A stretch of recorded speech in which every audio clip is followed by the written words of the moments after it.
ஸ்ரீமதே ராமானுஜாய நமக. ஆழ்வார் எம்பெருமானார் ஜீயர் திருவடிகளே சரணம். ஆச்சாரியன் திருவடிகளே சரணம். எம்பெருமான் மோகினி அவதாரம் எடுத்து தேவர்களுக்கு அமிர்தத்தை பங்கிட்டு கொடுக்கும் பொழுது ராகுகேதுவானவர்கள் தேவர்கள் பக்கம் வந்து உட்கார அதை பார்த்து சூரிய சந்திரர்கள் அவர்களை காட்டி கொடுக்கிறார்கள். ஆக ராகுகேதுவுக்கு பயந்து சூரிய சந்திரர்கள் வந்து ஒளிந்து கொள்ள அவர்களுடைய பயத்தை போக்கி சந்திரனுக்கு அருள்பாலித்த இடம்தான் இந்த திவ்ய தேசம். அவர்களுடைய பயத்தை போக்கின எம்பெருமான் எழுந்தருளி இருக்கக்கூடிய திவ்ய தேசம் 36வது திவ்ய தேசமான திருமணி கூடம்.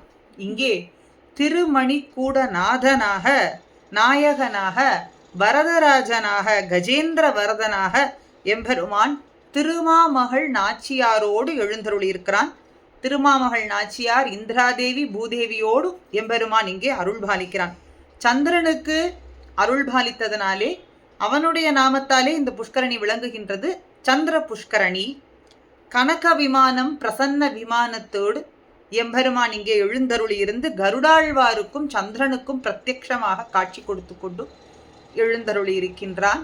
தொண்ட மண்டலத்திலே எப்படி வரதன் எம்பெருமான் எழுந்தருளி இருக்கிறானோ அப்படி சோழ தேசத்திலே விளங்கும் வரதனாக இந்த எம்பெருமான் காட்சி கொடுக்கிறான். எல்லா பண்புகளும் எல்லா பொருளாகவும் பொருளின் அர்த்தமாகவும் விளங்கக்கூடியவனாக இங்கே எம்பெருமான் எழுந்தருளி இருக்கிறான் என்று ஆழ்வார்கள்லாம் கொண்டாடுகின்றார்கள். இந்த திவ்ய தேசம் திருமங்கை ஆழ்வாராலே மங்களாசாசனம் பண்ணப்பட்ட திவ்ய தேசம். இந்த திவ்ய தேசத்து எம்பெருமானை கண்டு சேவித்து அனுபவித்து மங்களாசாசனம் செய்யும் பொழுதோ திருமங்கை ஆழ்வாருக்கு கிருஷ்ணாவதார லீலைகளே மிகுதியாக தோன்றியது.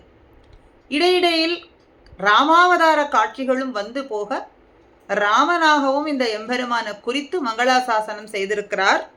அருள்மாறி பாடிய திருமணிக்கூடம் என்கின்ற ஏற்றம் இந்த திவ்ய தேசத்துக்கு. பெரிய திருமொழியிலே கருமகள் இலங்கை யாட்டி பிலங்கொள் வாய் திறந்து தன்மேல் வரும் அவள் செவியும் மூக்கும் வாளினால் தடிந்த எந்தை. கரிய நிறத்தோடும் வாயானது அகன்றிருக்கும்படியாகவும் இலங்கை பேரரசருடைய குலமகளுமான அரக்கியான சூர்பனகையினுடைய செவியும் மூக்கும் தன் தம்பியினுடைய வாளினால் அறுத்த எந்தை. மலை குகை போன்று விளங்கக்கூடிய வாய் கொண்டவள். கரிய நிறத்தோடும் இலங்கை ஆட்டி இலங்கை அரசுக்கு குலமகளானவள். மலை போன்று குகையான வாயை உடையவள். திறந்து கொண்டு வந்து தன்மேல் வரும் அவள், தன்னிடத்துல வரும் அவளுடைய செவியையும் மூக்கையும் வாளினால், இளையோனுடைய வாளை கொண்டு தடிந்த அறுத்த எந்தை என் சுவாமியானவர். மருவுமிடம் எது? பெருமகள் பேதை மங்கை தன்னொடும் பிரிவிலாத திருமகள் மருவு நாங்கூர் திருமணி கூடத்தானே.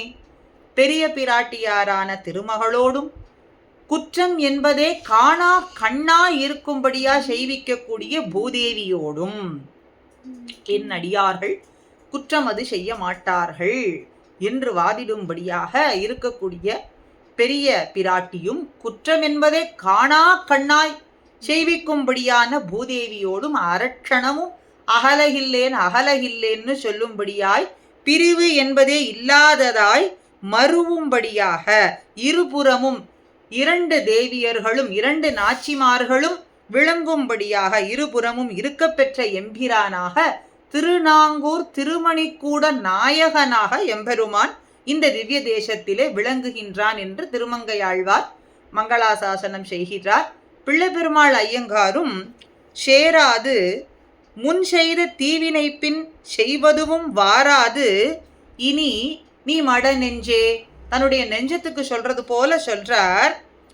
உபதேசமா தன்னுடைய மனசை பார்த்து சொல்றார். வடமதுரையிலே அழகியதான ஒரு மணி மண்டபத்துல வில் விழவுன்னு ஒரு வியாஜத்தை வைத்து கண்ணனை முடிப்பதற்காக கம்சன் செய்வித்த காரியங்கள். அதுல முதல்ல குவலையா பீடம் என்னும் யானையை நிறுத்தி வைத்தது. அப்படி அந்த குவலையா பீடம் என்னும் யானையினுடைய தந்தத்தை பறித்து குருமணி கூடத்தானை கொம்பு பறித்தானை திருமணி கூடத்தானை செப்பு. அந்த குவலயாபீடம் என்னும் யானையினுடைய கொம்ப பறித்து அதை அழித்து அதனுடைய பாகனையும் அழித்தவனான திருமணி கூடத்தானை, திருமணிக்கூடம் என்கின்ற திவ்ய தேசத்துல எழுந்தருளியிருக்கும் நாதனுடைய நாமத்தை செப்பு. திருமணிக்கூடத்திலே நிலையாக வாழும்படியான எம்பெருமானுடைய நாமத்தை சொல்லுவாயாக. சரி, அப்படி சொன்னால் இதுவரை நாம் செய்த தீவினைகளும் நம்மை வந்து சேராது, இனிமேல் செய்ய போகின்றனவளும் நம்மை அடையாது. அதான் சேராது முன் செய்த தீவினைகள். முன் செய்த தீவினைகள் அறிந்தோ அறியாது செய்ததோ முன் செய்த தீவினைகள் எல்லாமும் நம்மை சேராது. செய்வதுவும் வாராது இனி மடனெஞ்சே, இனிமேல் செய்யும் அதுவும் நம்மை வந்து அடையாது. ஆக அப்படி பாவங்கள்லாம் தீயிலிட்ட பஞ்சு போல பொசுங்கி போவதற்கு நாம் செய்ய வேண்டியதான காரியம் என்ன? குவலயா பீடம் என்கின்ற யானையை முறித்தவனான திருமணிக்கூடநாதனுடைய நாமத்தை சொல்றதுதான். ஆக அந்த நாமத்தை வாயார சஹிருதயமாக நெஞ்சோடு உணர்ந்து சொன்னோம் என்று சொன்னால் வினைகள் எல்லாம் நம்மீது சேராது. செய்த வினைகளும் சேராது, செய்யக்கூடிய வினைகளும் நம்மை வந்து அடையாது என்று இங்கே பிள்ளை பெருமாள் ஐயங்காரும் நமக்கு அழகாக காட்டி கொடுக்கிறார். ஆக எல்லா பொருளும் பொருள்களினுடைய அர்த்தமாகவும் பண்புகளாகவும் நாம் கொண்டாடும்படியான நாயகனாக திருமணிக்கூட நாதனாக எம்பெருமான் திருமணிக்கூட என்னும் திவ்ய தேசத்திலே எழுந்தருளியிருக்கிறான். நெஞ்சே அவனுடைய நாமத்தை வாயார சொல்லி வணங்கு என்று ஆழ்வாரும் பிள்ளை பெருமாள் ஐயங்காரும் நமக்கு காட்டி கொடுக்கிறார். அதையே நினைத்து கொண்டு நாமும் அந்த எம்பெருமானிடத்துல பிரார்த்திப்போமாக. ஸ்ரீமதே ராமானுஜாய நமஹா.